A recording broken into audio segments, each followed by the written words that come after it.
Kalian pikir suara Spinosaurus seperti ini? Salah besar. Inilah suara asli dari monster raksasa ini.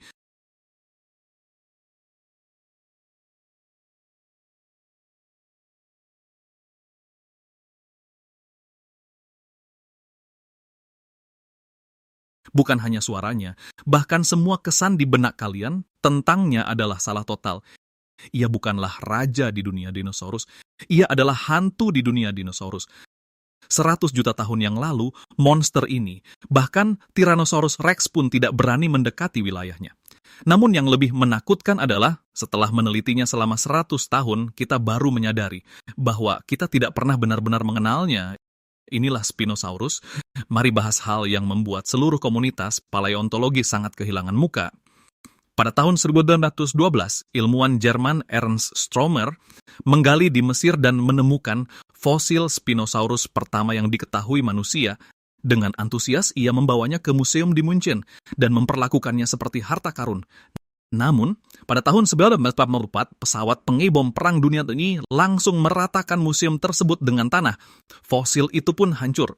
Sejak hari itu, selama 70 tahun penuh, semua model Spinosaurus di museum di seluruh dunia dan semua citra Spinosaurus dalam film dokumenter, semuanya dibuat oleh para ilmuwan, hanya bermodalkan beberapa gambar sketsa buram yang direka-reka secara paksa.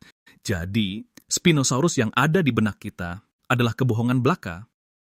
Hingga pada tahun 2016, fosil baru ditemukan di Maroko. Saat para ilmuwan membandingkannya, mereka pun terdiam seketika. Ternyata kaki belakang Spinosaurus hanya sepertiga dari panjang tubuhnya. Ia sama sekali tidak bisa berdiri tegak. Apa artinya ini? Artinya, Spinosaurus berdiri tegak di film Jurassic Park 3 dan mematahkan leher Tyrannosaurus Rex hanyalah efek film semata. Spinosaurus yang asli saat di darat hanya bisa merayap di tanah seperti buaya dengan kecepatan maksimal tidak lebih dari 5 kali 5 meter jam, lebih lambat dari kakek-kakek yang sedang jalan-jalan.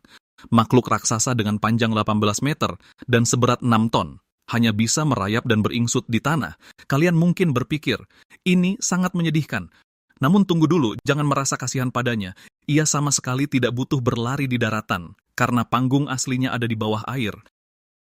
Pada tahun 2020, para ilmuwan di Maroko menggali dan menemukan satu ekor Spinosaurus yang utuh. Seluruh laboratorium seketika dilanda keheningan yang mencekam. CA15. Ekor itu pipih dan lebar. CA15 serta dipenuhi duri tulang. Sama sekali tidak terlihat seperti ekor dinosaurus, melainkan lebih mirip dayung kapal raksasa. Tim peneliti dari Universitas Milan, Italia, langsung mencetaknya dalam bentuk 3D dan memasukkannya ke tangki air untuk diuji. Saat hasilnya keluar, semua orang terkesiap. Efisiensi daya dorong ekor ini di dalam air lebih dari 30% lebih tinggi dibandingkan buaya modern. Dengan kata lain, kecepatan lesatan Spinosaurus di dalam air bisa dengan mudah melebihi 2 kali lipat rekor dunia renang manusia. Ditambah lagi kepadatan tulangnya mencapai tulang yang kepadatannya hampir setara dengan batu. Kepadatan seperti ini tidak ada duanya di dunia dinosaurus di seluruh dunia. Hanya penguin, anjing laut, kuda Nil di seluruh dunia. Hanya penguin, anjing laut, kuda Nil, dan hewan air semacam itu yang punya struktur serupa. Spinosaurus bisa tenggelam ke dasar sungai seperti batu, lalu mendekati mangsanya tanpa suara. Ia bukanlah pemburu yang memancing di tepi sungai. Ia adalah malaikat maut yang bersembunyi di air keruh. Lalu bagaimana dengan mulut di kepalanya itu?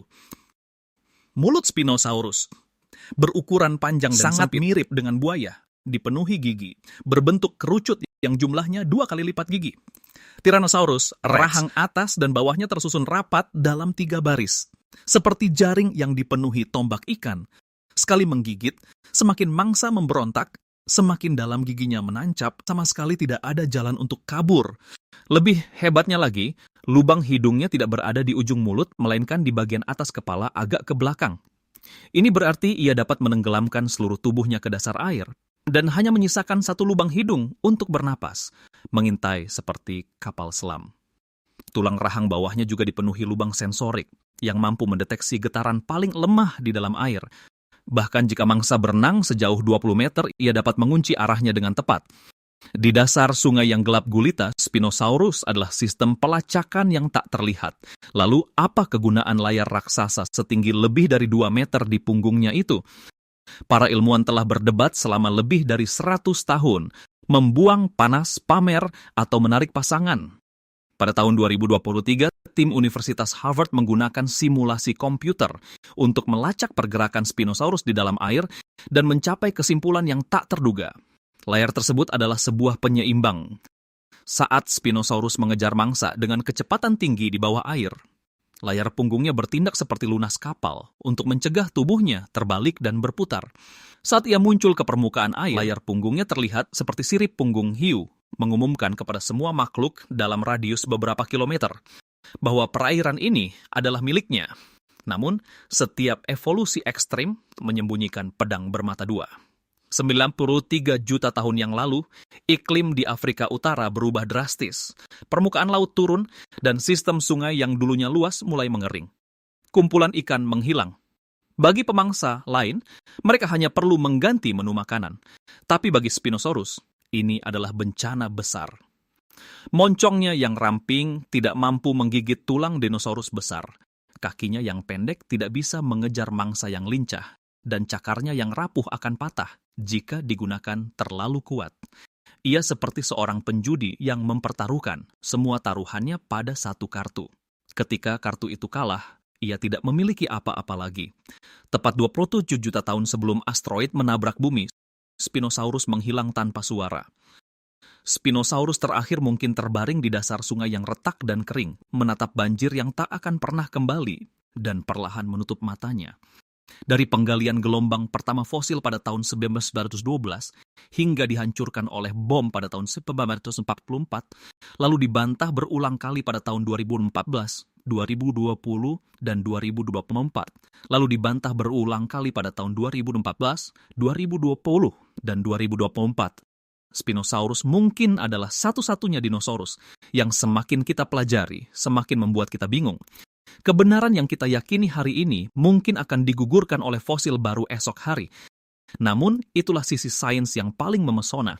Kita menghadapi jurang dari 100 juta tahun yang lalu, dan hanya bisa mengandalkan tulang-tulang yang tidak utuh untuk sedikit demi sedikit merangkai rupa dunia itu. Spinosaurus berjaya selama jutaan tahun, namun kalah oleh sebuah perubahan iklim.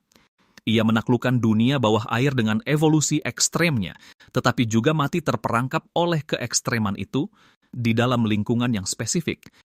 Evolusi tidak memiliki titik akhir.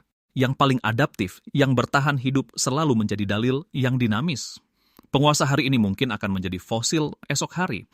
Lain kali saat Anda berdiri di museum dan melihat kerangka Spinosaurus, ingatlah yang Anda tatap bukanlah sisa-sisa seorang pecundang, melainkan sebuah fabel tentang sebuah keekstreman. Ia pernah menjadi jawaban paling sempurna di eranya, namun kalah oleh pertanyaan yang tidak pernah bisa ia prediksi.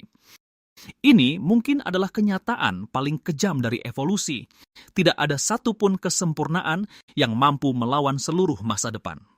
Setiap keunggulan yang kita, umat manusia, banggakan hari ini hanyalah sebuah taruhan pada lingkungan saat ini. Spinosaurus tidak kalah dalam sebuah peperangan, melainkan sebuah pertaruhan waktu. Dan dalam pertaruhan ini, setiap spesies di bumi masih terus bermain. Anda pikir hewan prasejarah yang paling ganas adalah Tyrannosaurus Rex? Anda salah. Anda pikir dinosaurus adalah penguasa daratan terkuat dalam sejarah bumi? Sangat keliru. Sebelum dinosaurus berkuasa, ada sekelompok makhluk yang membantai habis semua pesaing mereka. Anda pikir kelompok makhluk itu kalah oleh lawan yang lebih kuat? Sepenuhnya salah. Yang mengalahkan mereka bukanlah makhluk hidup apapun, melainkan sesuatu yang jauh lebih mengerikan dari dalam tanah.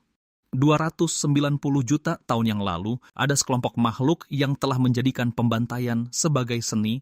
Gigit lalu mundur, berdiri melihatmu kehabisan darah. Di dalam tubuhnya terdapat kelenjar racun.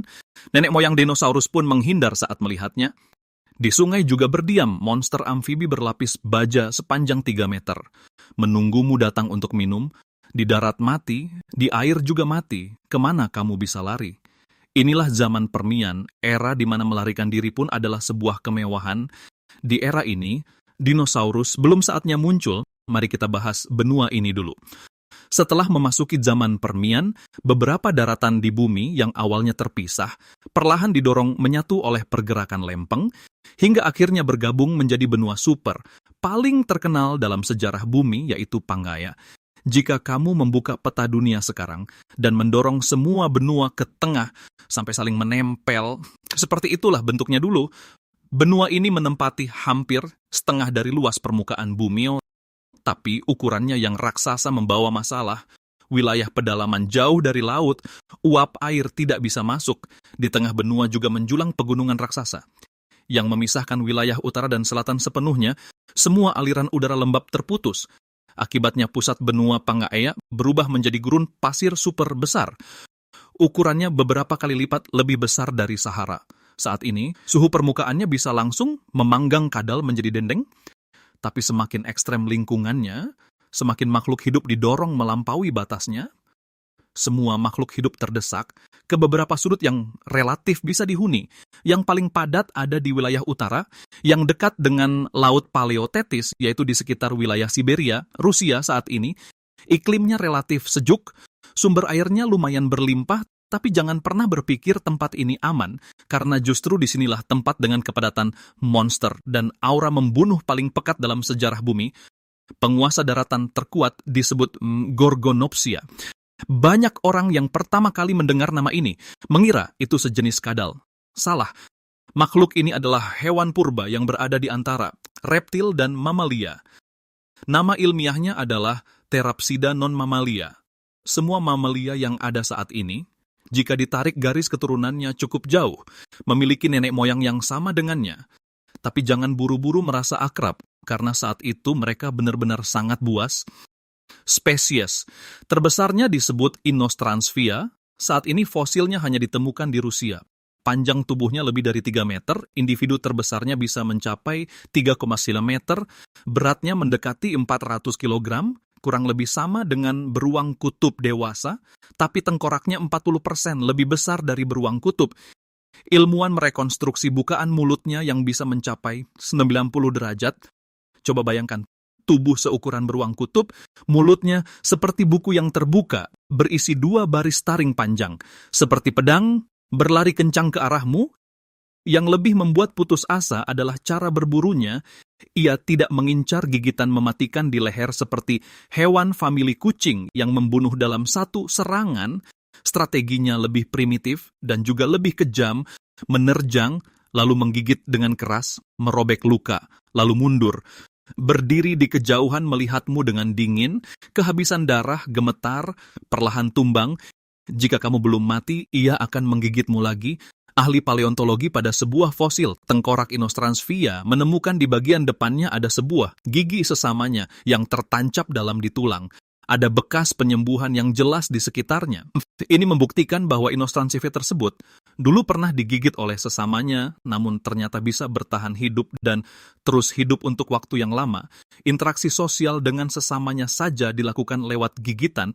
Kamu bisa membayangkan betapa liarnya hewan-hewan ini jika kamu merasa daratan terlalu berbahaya dan ingin melompat ke sungai untuk bersembunyi. Ini mungkin adalah keputusan terbodoh yang pernah kamu buat. Di sungai dan rawa zaman Permian mengintai sesosok monster bernama Prionosuchus. Ia bukanlah buaya, bukan kadal. Itu adalah hewan amfibi, kerabat jauh katak. Tetapi saat Anda melihatnya, Anda tidak akan pernah terpikirkan kata-kata. Panjang tubuhnya hampir mencapai 9 meter, adalah amfibi terbesar yang diketahui dalam sejarah bumi. Kepalanya lebih dari setengah meter panjangnya, mulutnya penuh dengan gigi tajam yang melengkung rapat ke dalam, seluruh tubuhnya seperti monster bawah air yang besar dan kuat, berbaring diam di dasar air yang keruh, tanpa bergerak sedikit pun. Anda sama sekali tidak bisa melihatnya jika berdiri di tepi sungai. Anda hanya melihat sungai yang tenang, kemudian Anda membungkuk ingin minum air. Ia sudah tiba di sana. Saat mulut sepanjang setengah meter itu menggigit Anda bahkan tidak sempat bereaksi. Gigi tajam ini bukan digunakan untuk memotong, melainkan untuk mengunci. Semakin Anda meronta, semakin dalam gigitannya menancap. Makhluk ini tidak perlu menyeret Anda ke air dalam. Ia hanya perlu menggigit Anda lalu menunggu, sekalipun Anda beruntung bisa lolos. Tetapi di daratan yang membuat bulu kuduk merinding masih ada satu lagi. dengan layar besar di punggungnya. Namanya adalah Dimetrodon. Panjang tubuhnya hampir 4 meter. Duri layar tulang di punggungnya bisa setinggi lebih dari 1 meter, seperti kipas lipat terbuka yang tertancap tepat di tengah punggungnya. Saat pertama kali Anda melihatnya, pertanyaan pertama yang muncul di benak Anda pasti tentang apa fungsi layar itu. Para ilmuwan berdebat selama 100 tahun, dan hingga saat ini belum ada kesimpulan. Ada yang bilang untuk mengatur suhu tubuh, mengandalkan layar untuk menyerap panas matahari agar membuatnya masuk ke kondisi berburu lebih awal dibandingkan reptil lainnya. Ada yang bilang sebagai sinyal untuk kawin, semakin besar layarnya, semakin bisa menakuti lawan. Dan ada yang bilang bahwa ini sebenarnya adalah sebuah senjata yang membuat mangsa salah menilai secara visual, sehingga meremehkan ukuran aslinya. Tetapi apapun fungsi layar punggung itu, satu hal yang pasti, mulut Dimetrodon adalah mimpi buruk yang sesungguhnya. Itu adalah hewan paling awal dalam sejarah bumi yang berevolusi memiliki gigi dengan fungsi berbeda. Di depan ada gigi seri yang tajam, di belakang ada gigi taring yang kuat, dirancang khusus untuk merobek, memotong, dan mengunci mangsa. Struktur gigi ini kemudian sepenuhnya diwariskan kepada mamalia dan terus digunakan hingga hari ini, termasuk gigi di mulut Anda. Ya, Anda tidak salah dengar, Dimetrodon bukanlah dinosaurus, itu adalah kerabat jauh Anda ya, dibandingkan dengan Gorgonopsia. Ia sebenarnya memiliki kekerabatan yang lebih dekat dengan Anda. Kemudian bom itu meledak 252 juta tahun yang lalu di bawah tanah Siberia. Sebuah pelume mantel menerobos kerak bumi. Bukanlah letusan awan jamur membumbung ke langit yang memancarkan api seperti dalam bayangan kita, melainkan peregangan yang sunyi dan tanpa suara, robekan kerak bumi sepanjang ribuan kilometer. Magma meluap dari retakan seperti banjir yang menjebol tanggul, menutupi daratan seluas lebih dari 7 juta kilometer persegi. Sama halnya dengan melapisi kembali seluruh Australia menggunakan lava. Di beberapa tempat ketebalan tumpukan, basal bisa melebihi 3 kilometer. Letusan ini berlangsung selama ratusan ribu tahun tanpa henti. Inilah peristiwa perangkap Siberia. Tetapi magma itu sendiri bukanlah yang paling mematikan. Pembunuh sebenarnya adalah reaksi berantai. Letusan skala besar melepaskan ke atmosfer gas karbon dioksida dan sulfur dioksida dalam jumlah astronomis. Hujan asam turun dengan derasnya, tumbuhan layu dan mati secara massal, rantai makanan mulai runtuh dari tingkat yang paling bawah. Efek rumah kaca kemudian menjadi tidak terkendali. Suhu rata-rata global di waktu geologis yang sangat singkat melonjak setidaknya 10 derajat. Suhu permukaan laut meningkat hingga 40 derajat Celcius, berubah menjadi sepanci sup panas, seluruh terumbu karang mati. Tim peneliti dari Universitas Sains dan Teknologi Cina dengan menganalisis perubahan abnormal isotop karbon dalam fosil, menyimpulkan bahwa fase ekstrim awal hanya berlangsung sekitar 15.000 tahun, bumi berubah dari planet yang penuh kehidupan menjadi gurun yang terbakar. Selanjutnya, lautan mulai kekurangan oksigen. Bakteri belerang di dasar laut dalam berkembang biak dengan pesat terus-menerus menyebarkan hidrogen sulfida yang sangat beracun ke perairan atas. Seluruh lautan berubah dari warna biru menjadi hijau zaitun dan coklat keunguan yang membusuk. Gas vulkanik secara bersamaan mengikis lapisan ozon. Sinar ultraviolet langsung memancar ke permukaan bumi. Hampir tidak ada makhluk hidup yang masih memiliki kemampuan bertahan. Lalu bagaimana dengan monster yang sedetik, lalu masih menguasai daratan? Gorgonopsian lenyap. Dinocephalian punah. Monster amfibi berlapis baja hampir musnah sepenuhnya. Taring dan zirah yang mereka banggakan sama sekali tidak berguna di hadapan atmosfer yang mencekik dan hujan asam yang mendidih. Mesin pembunuh paling mutakhir dalam sejarah bumi saat menghadapi bencana ini menjadi serapuh selembar kertas. Angka akhirnya adalah lebih dari 96% spesies laut punah dan lebih dari 70% spesies darat menghilang. Seluruh pohon evolusi kehidupan di bumi hampir tercabut sampai ke akarnya, hanya menyisakan beberapa ranting dan daun kering.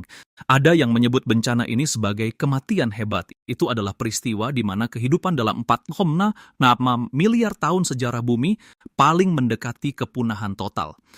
Pemulihan ekosistem sepenuhnya memakan waktu hingga 50 juta tahun lamanya. Setiap kali saya memikirkannya, saya akan terdiam lama. Kita selalu bilang ingin melindungi bumi, tapi bumi tidak butuh kita untuk menyelamatkannya. Bumi telah melihat bencana 100 kali lebih tragis dari ini dan selalu berhasil melewatinya. Yang benar-benar perlu kita lindungi adalah diri kita sendiri. Planet ini telah mengalami 5 kali kepunahan massal. Setiap kali selalu dikira sudah berakhir, tapi setiap kali itu pula tumbuh cabang yang baru. Bumi tidak butuh kehidupan apapun untuk mengkhawatirkannya. Keputusasaan yang pernah dialaminya 100.000 kali lebih kejam dari yang bisa kita bayangkan. Ia hanya tidak tahu, setelah restart berikutnya, di cabang baru yang tumbuh itu, apakah masih ada tempat untuk kita? Dan jawaban itu hanya bisa kita tulis sendiri.